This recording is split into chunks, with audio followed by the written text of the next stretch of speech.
Hey, welcome back to the Spark Faith podcast. I am Dr. Chris Sargent, and today I am finally going to talk about gluten. And I told you a couple weeks ago, maybe 10 days ago, that I promised you I would talk about gluten, and then last Friday I had to take a little bit of a soul detour and catch up with some heart food, some soul food last Friday, after some of the events in our world that just needed to be addressed. So today we are talking about gluten, and if you really want to know about whether you should be eating gluten or not, stay tuned. In the next 10 or so minutes, you will know what you need to know, and you may or may not like the answer.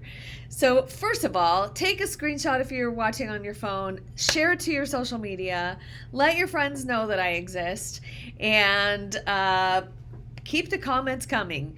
It really helps me know what to tailor my content to, because I'm here to serve you. So onward, right? So what is this whole gluten thing? Still rolling, and there's still like controversy about gluten. And so in the time that I've practiced functional medicine, about 30 years, here I'm going to boil this down pretty easy, right? So the short answer to the question of, is gluten that bad for you? The short answer is, it depends. And so the first question you need to ask yourself is, do you have celiac disease? I mean, celiac is an autoimmune disorder that basically destroys the insides of your intestines when the person who has this somewhat genetic tendency, but also it's individual, what causes the digestive system to break down, and then you don't absorb nutrients. That person doesn't absorb nutrients very well. And so the gold standard to actually diagnose that is a biopsy. There are some blood tests, but they're not perfect in terms of whether they're diagnostic yet. And so that's just not perfect. So interestingly, associated with celiac disease are, because this is an autoimmune disorder, there are other autoimmune disorders associated with celiac, including Hashimoto's, which is a thyroid, malabsorption, right? You're not absorbing your food very well, B12, iron deficiencies, and a couple of others. So just think about if you have consistent iron deficiencies, if you have fatigue. I mean, some of the people, about a third people who have celiac, have no digestive issues. Kind of interesting, right? But most have pain and diarrhea and that kind of thing. So celiac disease. Do you have gluten sensitivity? Now, sensitivity and celiac disease are different. And a sensitivity and an allergy are different. It's a different immune response. So gluten sensitivity is a blood test that finds antibodies against the gluten that you're eating. So those antibodies are made against the gluten. Now here's the interesting thing. Gluten has proteins around the outside. Antibodies are made to that. Also, those antibodies go in and attach to other parts of your body, including parts of your brain, and tell your immune system to turn on. So your immune system is not only attacking the gluten, but it starts to attack parts of your brain. Your thyroid and other autoimmune disorders are associated with gluten sensitivity.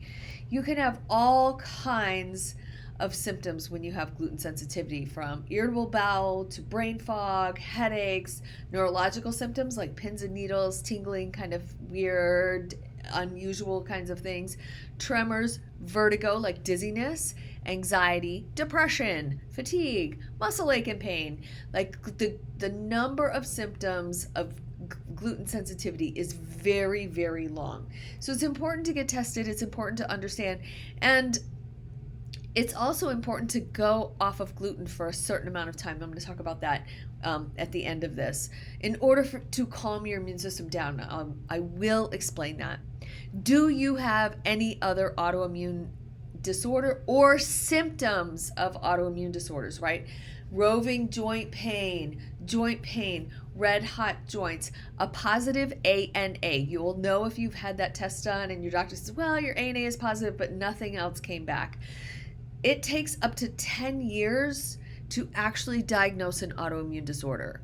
So you may have a lot of symptoms for quite some time before you actually get diagnosed with the autoimmune disorder.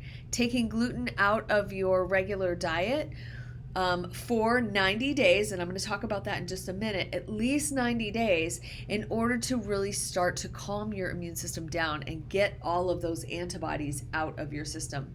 And then the last question is, do you have leaky gut? And I did a podcast just this past Wednesday. I did one 2 Wednesdays ago as well, all about leaky gut. And I also had Cultivating a Mind for God, 3 Foundations for Mental Health. We talked a lot about leaky gut in that too.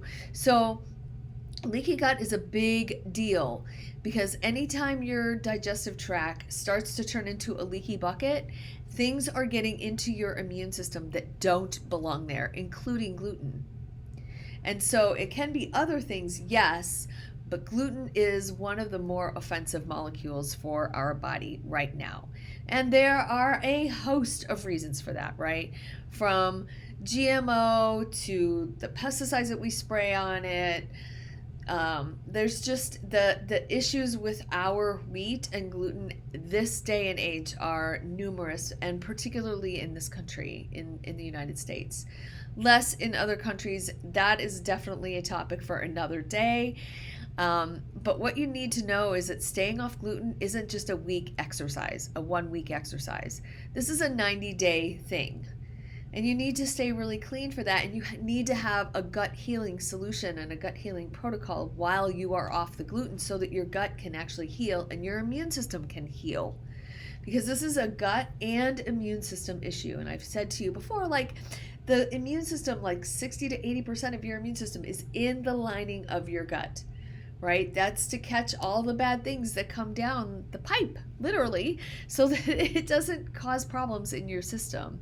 And now we have this hyperactive, this overactive immune system because of gluten that we're eating. And gluten and dairy share a lot of similar proteins that your immune system can react to. So if there's one, there may be another. Just know that. And if there's one autoimmune creeping someplace, there may be another one. And honestly, I've seen so many cases, like thousands, literally thousands of body aches and pains and headaches and like the craziest symptoms that you can imagine completely go away when gluten is avoided. And it's not that hard these days. So there's the tea, as my daughter would say, on gluten and whether to stay away from it or whether not to stay away from it. We can do all the testing that I'm talking about here, particularly the gluten sensitivity testing, very easy, and get you started on a really good personalized program if this has been a problem and you get overwhelmed. It can be super overwhelming in the beginning. You got this. And I love you guys very much. Thanks for tuning in. And now you know whether gluten is bad for you or not. Blessings. Love you. Bye.